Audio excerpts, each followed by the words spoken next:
제가 이제 요즘 저는 이제 목회를 다 마쳤지만은 요즘 종종 생각하는 것이 있어요. 한국 교회가 앞으로 어떻게 나아갈 것인가 하는 그런 생각들 하면은 좀 답답해요. 가슴이 답답해요. 그래 내가 아까도 목사님하고 얘기했습니다마는 옛날 우리 윤 목사님 이제 작고하신 윤 목사님 세대가 우리를 바라볼 때 그렇지 않았을까 싶어요. 아유, 쟤들 참 어떻게 목회할지 참 걱정된다. 그런데 또 우리 세대는 또 우리 세대대로 그런 대로 그냥 목회를 했어요. 근데 이제 지금 우리가 또 한참 저 젊은 세대를 볼 때 걱정이 돼요. 이제 옛날에는 신학생이 넘쳐났는데 요즘은 신학교 오는 사람들도 뭐 많이 줄었고, 지방은 부목사님 구하기가 어렵대. 여기 부목사님들 죄송한데 지방은 안 가려고 그런대. 오직 서울로만 가오리다래. 그래서 지방에 있는 뭐 천안 밑으로는 뭐 요새 부목사님 모시기가 하늘의 별 따기라고 그래요. 그래서 이마만큼 자꾸만 어떤 사명에 의해서 움직이는 것이 아니라 그냥 자기네들 어떤 직업의식에 의해서 움직이는 것 같은, 내가 목사로서 부끄러운 마음도 있고 그런 생각 들고, 저희는 그냥 어른들이 야 너 이 교회 가, 옛날에는 그렇게 하면은 저도 저 어디 천안에서도 그냥 버스를 타고 한참 가다 내려서 시오리를 걸어 들어가는 아주 깡촌에 들어가서 첫 목회를 했어요. 생활비를 얼마 줬느냐? 2만 원 주더라고요. 한 달에 2만 원을 생활비를 주는데 그거 가지고 살 수가 없지요. 그래서 그냥 집에서 돈을 가져다가 살면서도 그 추운 겨울에 시오리씩 걸어 다니면서 학교도 다녀가면서 이렇게 했는데 그런 추억들이 점점 없어지는 것 같고, 그건 목사님들의 세계만 그런 것이 아니라 우리 신자들의 세계도 똑같이 가고 있지 않나. 그래 이제 내가 염려스러운 것은 우리 한국 교회가 참 옛날에 한참 우리 한국 교회가 부흥할 때에 우리 한국 교회가 여러 번 기회가 있었어요. 부흥의 기회. 1907년 우리 1차 부흥의 역사가 있고요. 우리가 서울올림픽을 지나고 나서 한국 교회가 아주 그냥 급성장을 했습니다. 근데 그때의 그런 시절들이 지금 점점 사라져가고 있는 것이 아닌가. 젊은 세대들이 점점 교회를 등지는 것이 아닌가. 이런, 또 거기에다가 우리가 코로나를 겪으면서 이 팬데믹 기간 동안에 있었던 여러 가지 사건들 때문에 더더욱 오늘날 신자들이 교회와 멀어지는 그런 안타까운 모습 보면서 왜 그러면 이렇게 교회가 점점 후퇴하는 듯한 느낌을 우리가 갖게 만들어가는가 하는 그런 생각들을 좀 해봤어요. 그런데 제가 요즘 늘 그냥 머릿속에 이렇게 잊혀지지 않고 스쳐 지나가는 그런 생각들, 한국 교회가 너무나 많은 것을 잃어버렸구나. 뭘 잃어버렸느냐? 가장 큰 것은 성령의 능력을 잃어버렸어요. 성령의 능력을 잊어버렸습니다. 그래서 성령의 어떤 강권하는 역사들이 한국 교회를 통해서 나타나고 있지를 않아요. 이런 능력들을 잃어버리니까 교회가 점점 쇠퇴해가는 것이 아닌가. 그리고 또 한국 교회가 잃어버린 것이 또 있어요. 아까 내가 첫 시간에 그 얘기를 어떤 권사님들 얘기를 했습니다마는 예배를 점점 잃어가고 있어요. 예배의 감격도 잃어가고 있죠. 그냥 팬데믹을 겪으면서 이제는 그냥 집에서, 저번에 우리 애도 주일날 눈이 좀 많이 왔어요. 그래서 서울로 운전하고 이제 교회를 가야 되니까 뭐 때문에 전화를 걸었는데 지금 전화를 걸 시간이 아닌데 나한테 전화를 걸었어요. 그래서 내가 너 지금 어디냐? 내가 그랬더니 집이래. 너 지금 집에 있을 시간이 아닌데 왜 집에니까 오늘 그냥 TV로 예배 봤대. TV로 예배 드렸다는 거예요. 눈도 오고 그래서 운전하고 가기도 그렇고 그래서 그런 모습을 보면서 우리가 예배의 소중함을 잃어버렸고 그 다음에 예배의 어떤 기쁨과 감격도 잃어버렸고 이런 것들이 성령의 능력을 잃고 예배의 감격을 잃고 이러다 보니까 한국교회가 조금씩 쇠퇴해가는 것이 아닌가, 이런 안타까운 마음들이 요즘 그래서 그냥 걱정이 돼.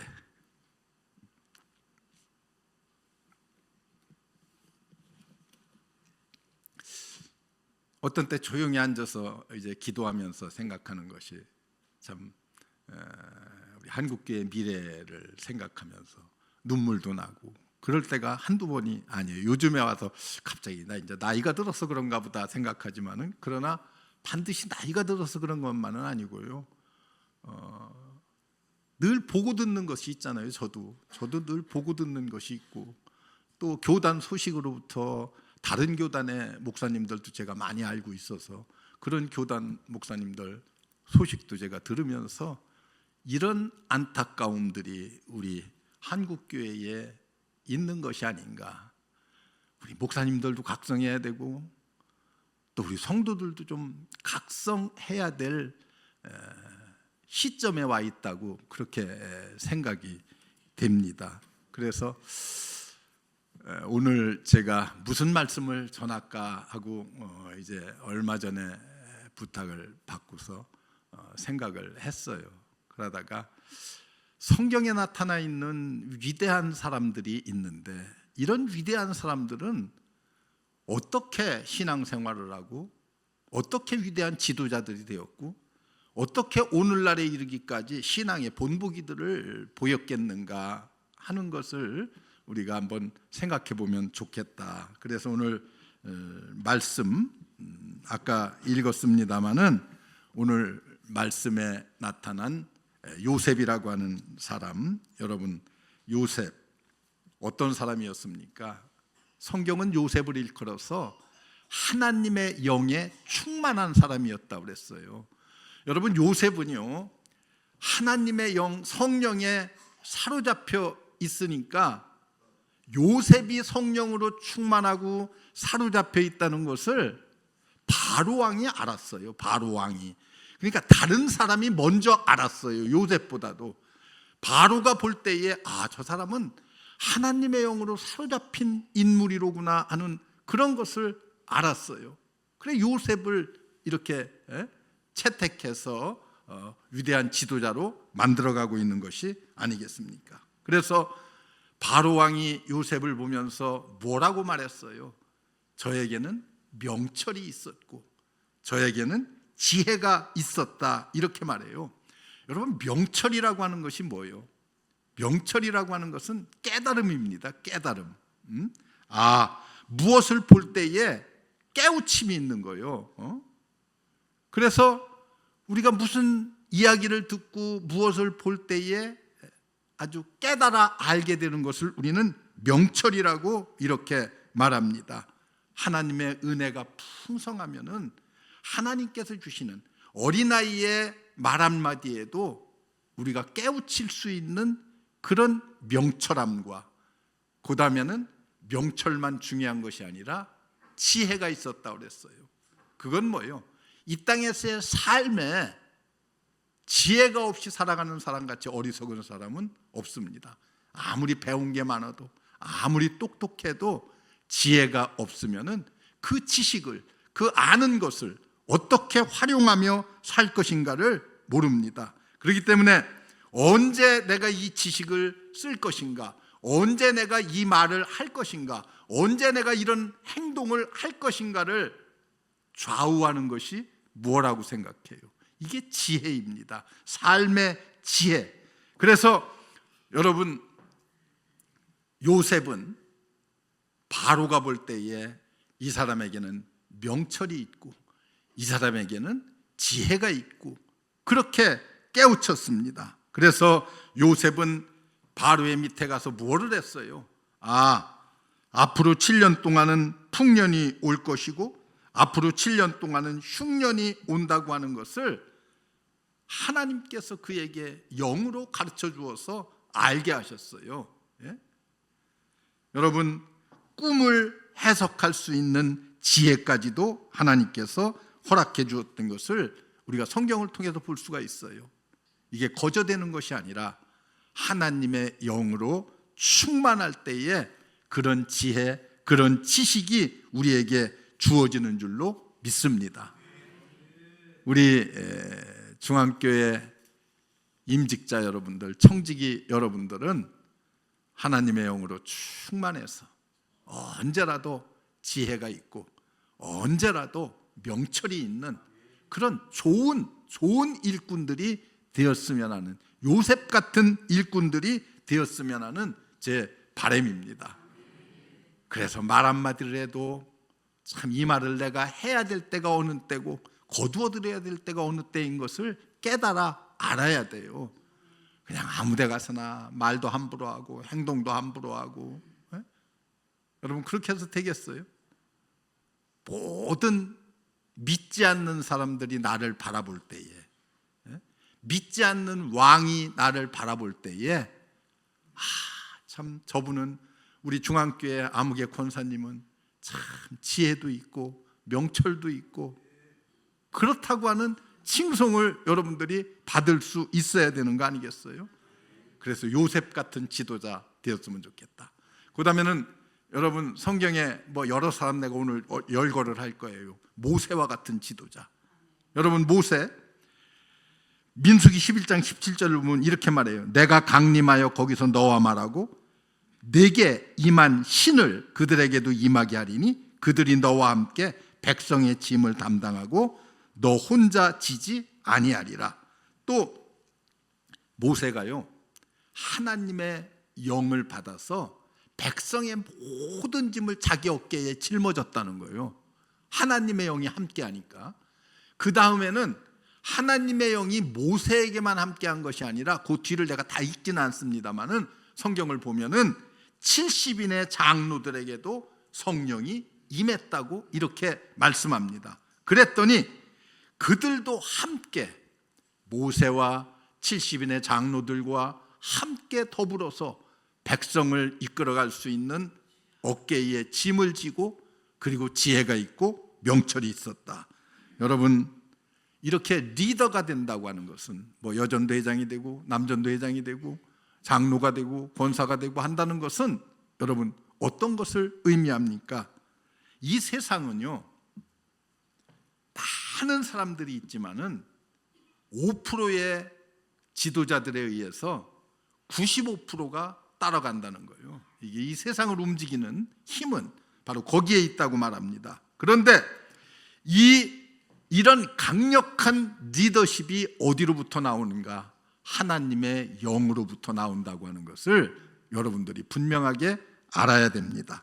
그래서 성령으로 충만하니까 백성의 무거운 짐을 대신 짊어질 수 있는 힘도 생겼고, 그 다음에 보면 모세는 70인의 장로들과 함께 예언을 했다고 성경은 그렇게 말해요. 예언을 했다. 여기 예언이라고 하는 것은 무당 굿하듯이 앞날에 무슨 일이 일어날 것이다 이런 예언을 얘기하는 게 아니에요. 여기 예언을 했다고 하는 것은 하나님의 말씀을, 하나님의 말씀에 관한 그 말씀의 필요성, 이런 것들을 깨달아 알았다는 그런 뜻입니다. 그래서 여러분, 예언을 한 남편이 예언을 하면은, 아내를 향해서 예언을 하면은 그 남편의 말 한마디가 아내를 변화시킬 수 있는 이런 의미로서의 예언이라는 것입니다. 여러분, 우리 인간 생활에서 꼭 필요한 것이 이런 예언이요. 하나님의 말씀을 통해서 그 말씀을 다른 사람에게 말할 때에 그 다른 사람이 그 말씀을 통해서 감동을 받는다는 거예요. 여러분, 그런 감동이 어디로부터? 내가 하나님의 영으로부터 예언함을 받았을 때에 그런 능력이 우리에게 생긴다고 성경은 이렇게 말합니다. 여러분, 인간 생활에 정말 꼭 필요한 거 아니겠어요? 여러분들 자식들을 향해서 무슨 소리를 하고 있습니까? 무슨 소리? 그냥 뭐 날마다 늘 하는 소리. 야, 밥 먹어라. 야, 공부해라.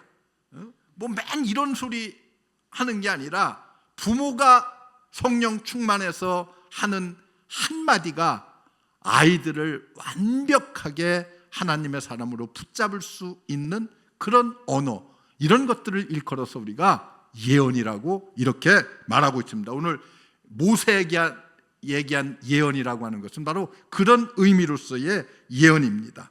여러분, 하나님의 말씀을 들을 때에 우리의 마음이 뜨거워지고 하나님의 말씀을 들을 때에 우리의 삶이 변화되고, 여러분, 그래서 정말 중요한 것은 모세가 성령으로 충만하니까 70인의 장로들도 성령으로 충만했고, 그리고 온 백성들에게 예언을 함으로써 백성들이 그 하나님의 말씀을 듣고 잘 모세를 위시해서 70인의 장로들과 더불어서 잘 하나가 되어 따랐다는 거예요.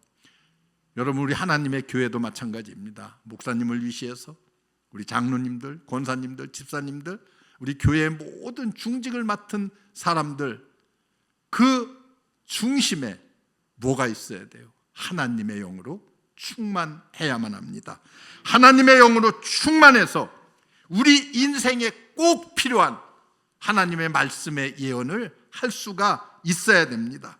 여러분, 그래서 여러분들이, 목사님이, 또 우리 장로님들이, 우리 권사님들이 이런 하나님의 말씀을 통한 예언을 할 때에 듣는 모든 사람들이 어떻게 해요? 감동을 받고 깨닫고 하나님께로 돌아오는 역사가 일어납니다. 사랑하는 성도 여러분, 우리 모두 성령 충만해서 총명함이 있고 지혜가 있고 지식이 있고 또 좋은 리더로서 예언함으로 말미암아 우리의 삶에 하나님이 주시는 진정한 승리가 무엇인지를 깨달을 수 있는 여러분들 되시기를 주의 이름으로 축원합니다. 예?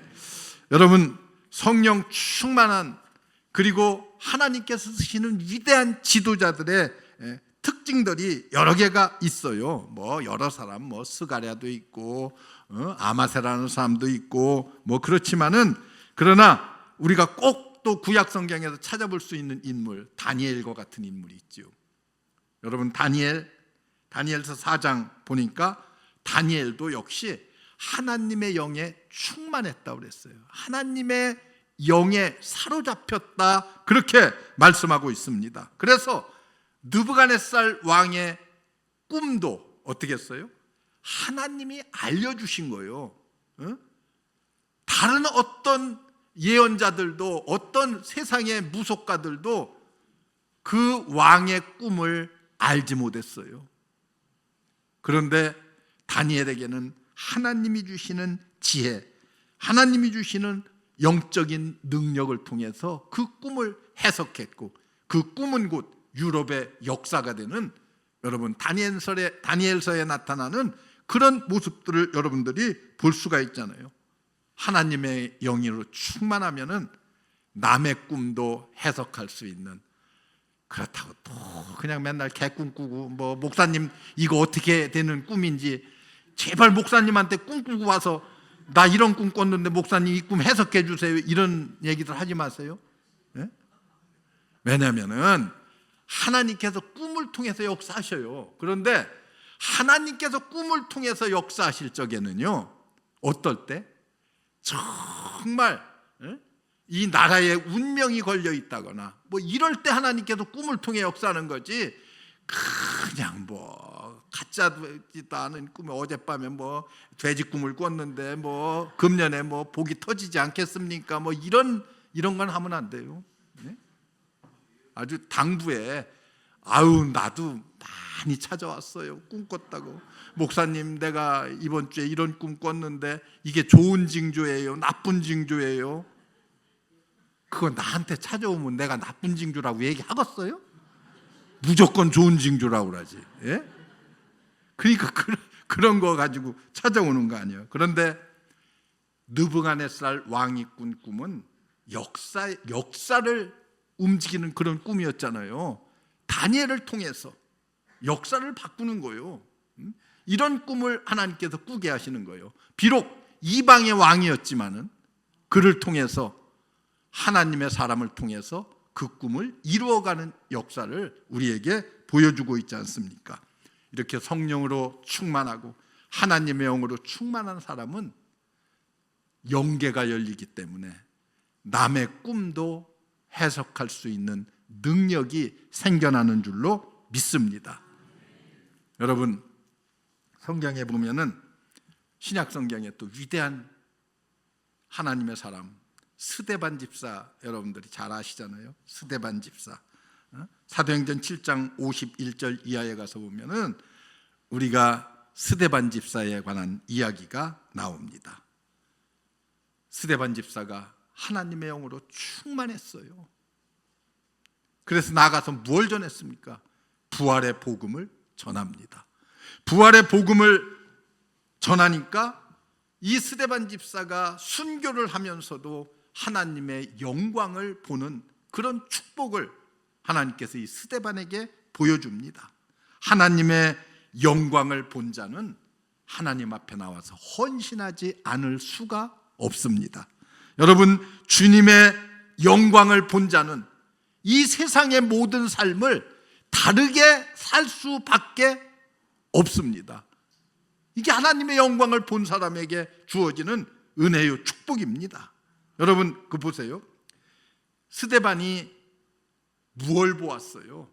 마지막 죽으면서 그가 본 것이 있어요. 예수님이 하나님 우편에 서신 것을 보았습니다. 우리가 성경에 보통 예수님을 얘기할 때 하나님 우편에 앉아 계시다는 얘기를 많이 해요. 그래요, 안 그래요? 앉아 계시다. 그런데 사도행전 7장에 가서 보면은 예수님께서 하나님 우편에 서 계시다고 이렇게 말씀하셔요. 왜 하나님께서 서 계셨느냐? 스데반이 어떻게 했어요? 돌에 맞아 죽으면서, 순교하면서 우리 주님이 볼 때에 얼마나 마음이 아팠겠어요. 가슴 아픈 일 아니에요? 한편으로는 영광스럽고 나를 위해서 내가 목숨까지도 이렇게 아끼지 않는 그런 모습을 볼 때에 한편으로는 영광스럽고 한편으로는 안타까운 거 아니겠어요? 육신의 고통과 아픔, 이런 것들을 생각하면 얼마나 안타깝겠어요. 그러니까 예수님께서 반은 기쁨, 반은 아픔, 슬픔, 그래서 자리에서 벌떡 일어나서 스데반을 맞이하는 하나님의 영광스러운 모습을 스데반에게 보여주었습니다. 그래서 스데반이 거기에서 힘을 얻고 용기를 얻어서 담대하게 예수님의 십자가의 죽음같이 죽음을 맞이할 수 있는, 순교할 수 있는 그런 모습. 여러분, 순교의 장면, 하나님을 위해서 목숨을 내드릴 수 있다고 하는 것, 이거 얼마나 영광스러운 일이에요. 하나님을 위해서 목숨을 내놓는다고 하는 것, 이거 하나님께서 얼마나 기뻐하시는 일이겠습니까? 하나님께 목숨을 드릴 때에 어때요?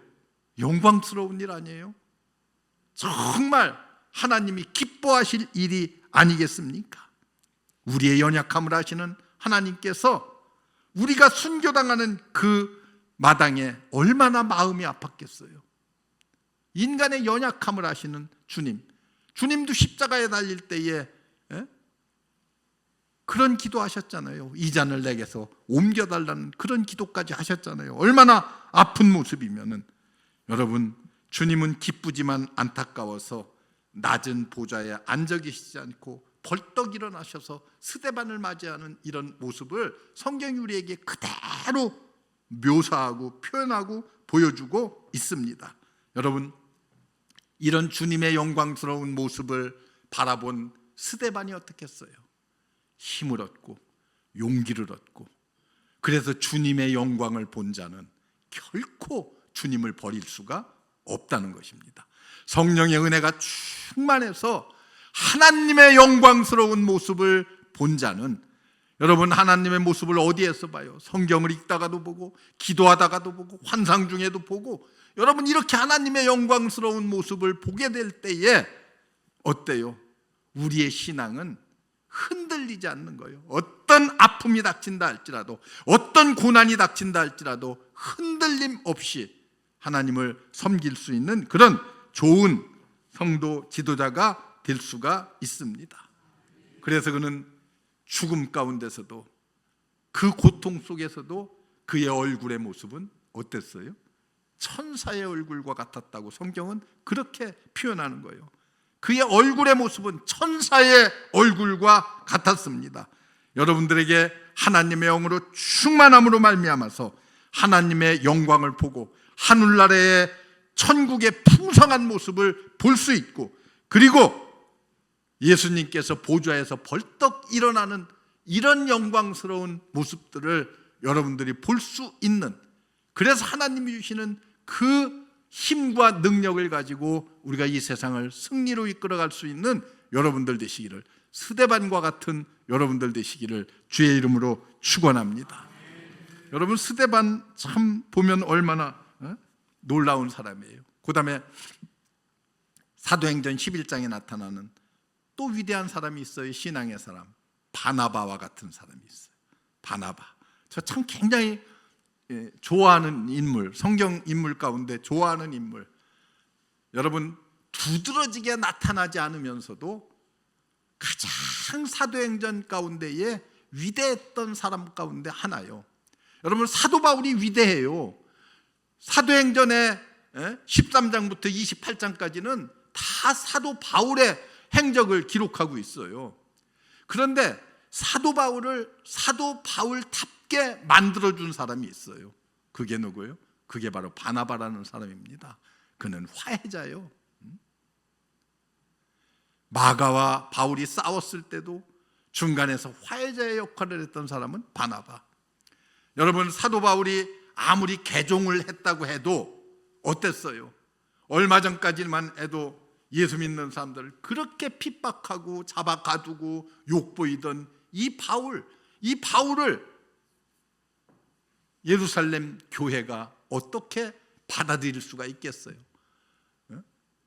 다 사도들이 그랬어. 예루살렘 교회의 주석이었던 베드로, 야고보, 뭐 이런 사도들이 다 사울을 받아들이지 않았습니다. 처음에 다 내쳤어요. 저걸 어떻게 사도를 우리가 받아들일 수 있느냐. 그랬는데 누가? 바나바가 중간에서 일어나서 이 바울은 옛날의 바울이 아닙니다. 옛날의 바울이 아니에요. 완전히 변해서 이제는 하나님의 사도가 되었고, 하나님의 사람이 되었고, 이제는 사도로서도 훌륭한 자격을 갖춘 사람입니다. 바나바가 예루살렘 교회에 가서 역설을 합니다. 그러니까 예루살렘 교회에 있던 모든 사도들이 어떻게 했어요? 바울을 보아서는 받아들일 수 없지만은 바나바의 인격을 보아서 우리가 사울을 사도로 받아들입니다. 그래서 그때부터 이제 바울이 사도로서의 역할을 감당하면서 전도여행을 떠나고, 그래서 훌륭한 업적을 우리에게 사도로서의 모습으로 나타내 보여주고 있습니다. 이게 바나바예요. 여러분, 그런데 성경은 바나바를 표현할 때 이렇게 표현하잖아요. 첫째는 바나바는 착한 사람이었다. 착한 사람이었다 그래요. 그래요, 안 그래요? 예? 바나바는 착한 사람이었다는 거예요. 여러분, 한번 옆에 사람 얼굴 좀 한번 보세요. 착해 보여요? 악해 보여요? 착해 보여야 돼. 예수 믿는 사람들은 착해야 돼요. 예? 참, 예수 믿으면서 왜 이렇게 그냥 쌈딱 같은 사람들이 많은지 몰라. 예? 싸울 일이 뭐가 있어? 예수 믿으면서 웬만하면은 용서. 여러분, 기독교의 가장 핵심적인 진리가 뭐예요? 용서요. 사랑 가운데 가장 사랑의 최고의 경지는 뭐예요? 용서입니다. 용서. 예수님이 십자가를 왜 졌어요? 십자가를 우리는 화해 십자가라고 그래요. 화해. 예? 하나님과 죄인 된 우리의 중간에서 우리 예수님께서 십자가를 지심으로 말미암아서 화목 제물이 되셨다 그래서 화목 제물. 예수님이 제사상에 오르는 제물과 같이 되어서 우리를 하나님께로 이끌어 주신 거예요. 이게 십자가의 정신이요. 이게 예수 그리스도의 구속의 은혜입니다. 구속의 은혜. 그런데 우리는 그냥 뭐 이렇게 용서가 안 돼. 나도 용서가 안 돼. 나 요새 아주 정치하는 사람들 보면 아주 그냥 정냄이 떨어지고 그냥 아예 뉴스를 안 보고 그냥 욕이 입에서 그냥 막 나와. 우리 허영 집사 있어가지고 내가 말을 잘 못하겠는데 뭐 민주당이건 국민의힘이건 막 둘 다 그놈이고 막 다 그래. 예? 죄송해요. 내가 이런 말 강단에서 막 이런 말 막 해서. 예? 왜 서로 조금씩 양보하고 조금씩 받아들이고 이렇게 해서 옛날에는 그래도 이러진 않았는데 어떻게 하다가 우리나라가 이 모양 이 꼴이 됐는지 참 정말 한심해. 이민 가고 싶어 다시. 예. 여러분 어쨌든 바나바는 어때요? 착한 사람이었어요. 사람들이 바나바를 볼 때 착하다고 그랬어요. 우리 예수 믿는 사람은 착해야 돼요. 어디다 내놔도 정말 부처님 가운데 또막 같은 그런 착함의 모습이 보여야 돼요. 그 다음에 바나바는 어떤 사람? 믿음이 충만했다고 그랬어요. 믿음이 충만한 사람이었어요. 믿음이 충만했다는 것을 여러분 무슨 의미냐면은 우리가 어떻게 구원을 받아요? 예수 그리스도를 믿음으로 말미암아 구원을 받습니다. 믿음으로 말미암아 구원을 받아요. 예? 그러면은 믿음으로 말미암아 구원을 받는다는 것은 믿음이 충만함으로 말미암아서 우리가 구원을 얻는다는 거예요. 바나바는 믿음이 충만했다고 오늘 사도행전 11장 24절 이하를 쭉 읽어가다 보면은 그렇게 말씀하고 있어요. 믿음이 충만했다. 여러분 우리 그리스도인들에게 중요한 것, 내가 옛날에 목회하면서도 여러분들에게 몇 번을 얘기했어요. 중요한 것 있어요. 하나는 소명의식입니다. 소명. 하나님께서 나를 불러서 그 부름에 내가 응답했다는 거, 이게 소명입니다. 하나님께서 여러분들을 불렀어요. 하나님의 자녀로. 그래 내가 거기에 응답했어. 그래서 하나님의 자녀가 되었어요. 그래서 장로도 되고 권사도 되고 집사도 되고 이렇게 했어요. 이게 소명의식이요. 나는 하나님의 부름받았다고 하는 확실한 확신이 있어야 돼요. 확신이. 믿음의 확신. 이것이 있어야 돼. 바나바는 그런 사람이었어요. 그 다음에 뭐예요? 바나바는 또 한 가지 중요한 것이 있어요. 우리 그리스도인들에게 사명의식이요. 아까 10가지 이렇게 선서했습니다마는 거기 가운데도 몇 번이나 나오더라고요. 예? 우리의 주어진 사명을 어떻게 하겠다고 그냥 입으로만 그렇게 하지 마시고 정말 하나님의 교회를 위해서 내가 1년 동안 할 수 있는 일이 무엇인가? 여러분 찾아서 해요. 찾아서. 그냥 목사님이 무슨 올가미 씌우듯 그냥 권사하고 집사하고 여전도 회장하고 힘든 여전도 회장은 서로 안 하려고 그러고 그래요 안 그래요? 그래 뻔하지 내가 한두 번 겪어봤나 다 나도 다 과거에 여러분들 다 알아. 다 알아. 속속들이 다 알아. 속속들이 집안 사정까지 숟가락이 몇 개 있나까지 내가 다 아는데 여러분 사명의식이 분명해야 돼요. 하나님이 나를 불렀을 적에는 하나님께서 나를 통해서 이루고자 하시는 일이 무엇인가에 대한 사명이 분명해야 됩니다.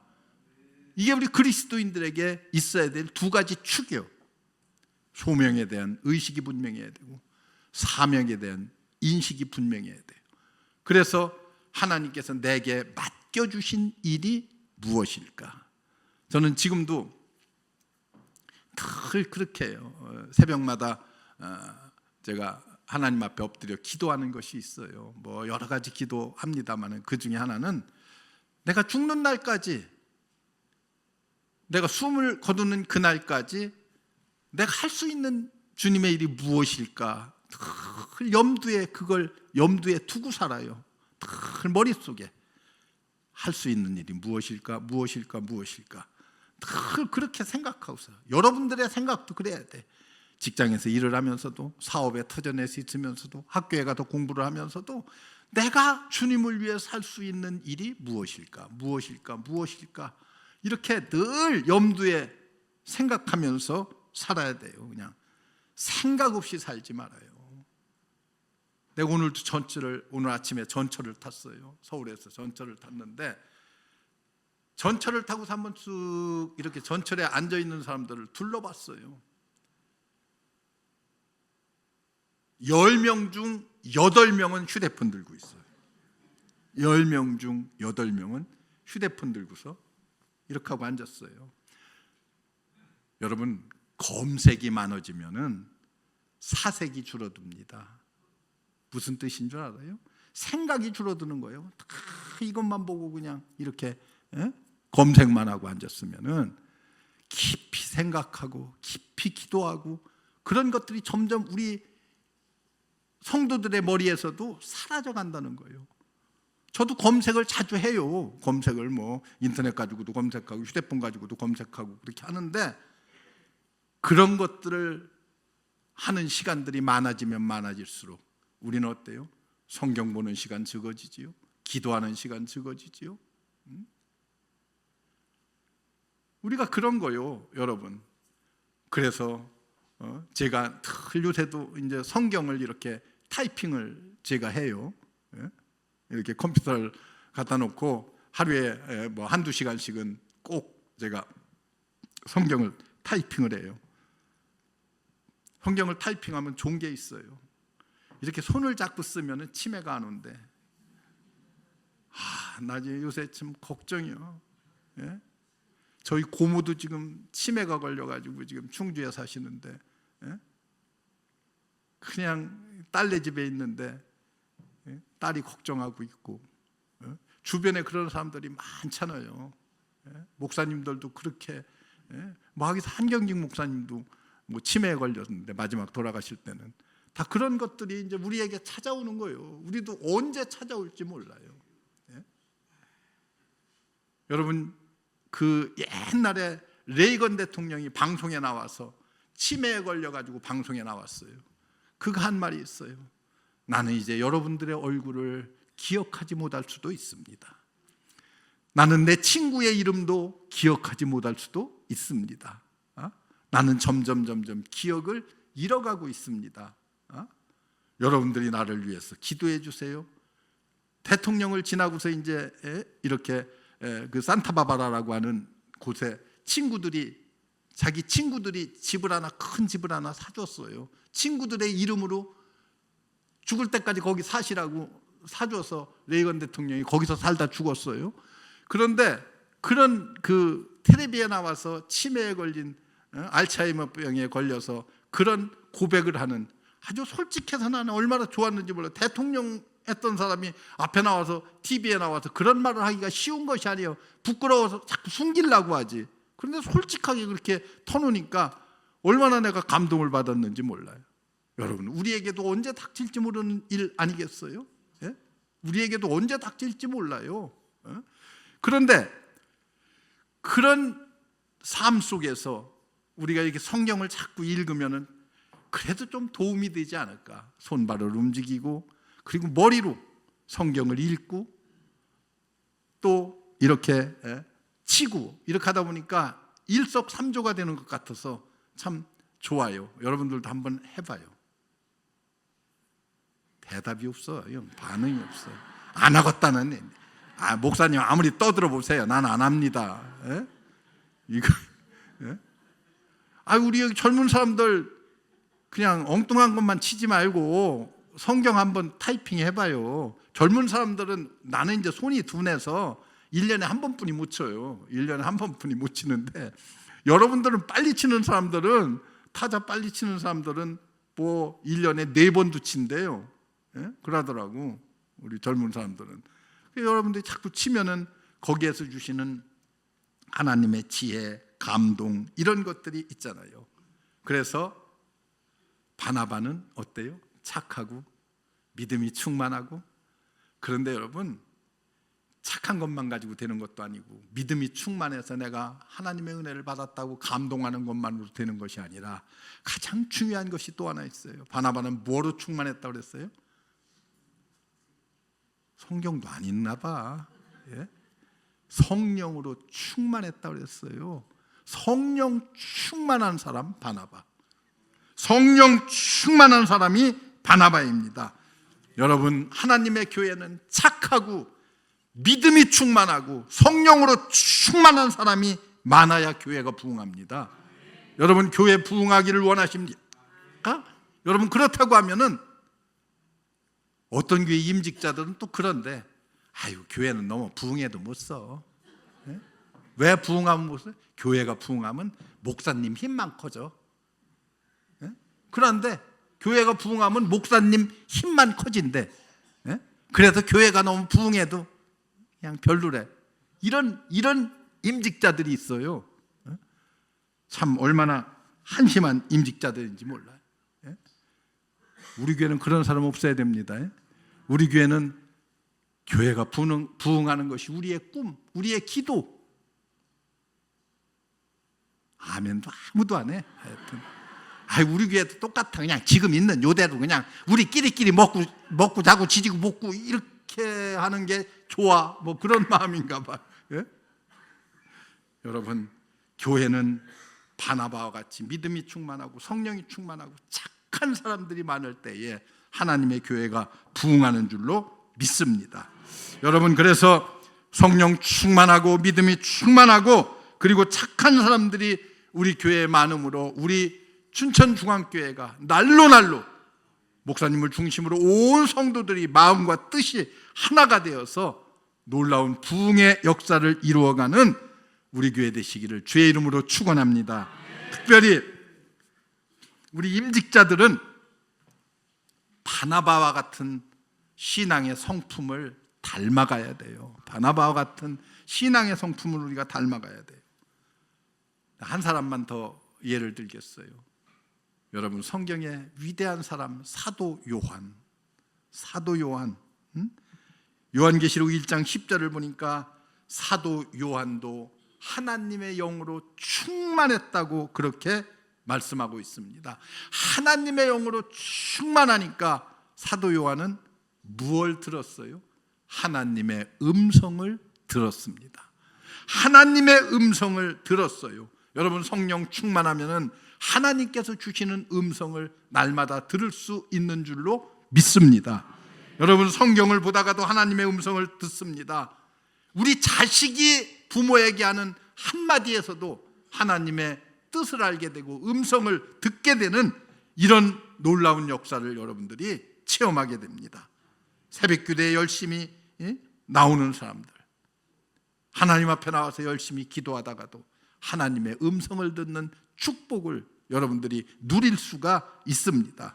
성령 충만하면은 누가 하는 소리 하나라도, 개 짖는 소리에도 은혜가 되고 감동이 될 때가 있는 것입니다. 여러분, 성령 충만해서 날마다 하나님의 주시는 지혜를 가지고 하나님의 주시는 명철을 가지고 깨닫는 여러분들, 하나님이 주시는 각양각색의 은사를 통해서 우리가 능력 있는 이 세상의 삶을 사는 여러분들 되시기를 주의 이름으로 축원합니다.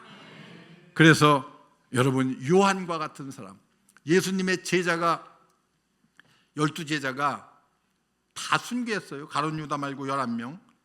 그 다음에 나중에 마띠아를 채워서 12명. 여러분, 이 12명의 제자가 다 순교했어요. 순교를 안 한 제자가 딱 한 명 있어요. 누구요? 사도 요한. 사도 요한입니다.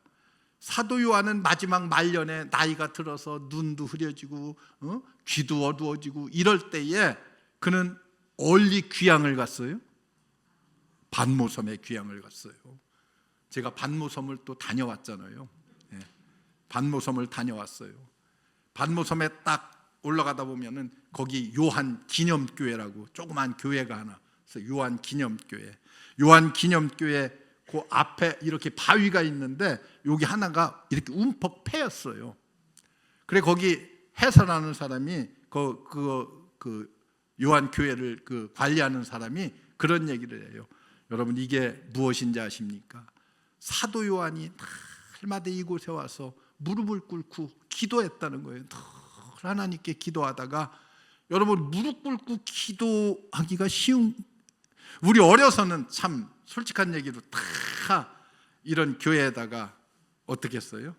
방석, 자부덩이라고 그래. 그냥 자부덩을 깔고, 예? 예? 그러고 거기에 무릎 꿇고 앉아서 예배 드렸어요.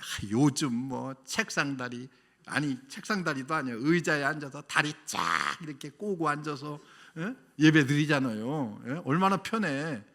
그런데 하여튼 사도 요한이 이렇게 무릎을 꿇고 기도하다가 일어서려고 하면 얼마나 힘들겠어요. 여러분 무릎 꿇고 지금 요새 사람들은요 30분만 있으래도 못 있어요. 무릎이 쉬고 일어나려고 하면 발이 저리고 뭐, 예? 발이 저려요. 예? 그래서 어떻게 했어요? 일어설 수가 없으니까 그 바위 있는 데를 이렇게 짚고 일어섰다는 거예요.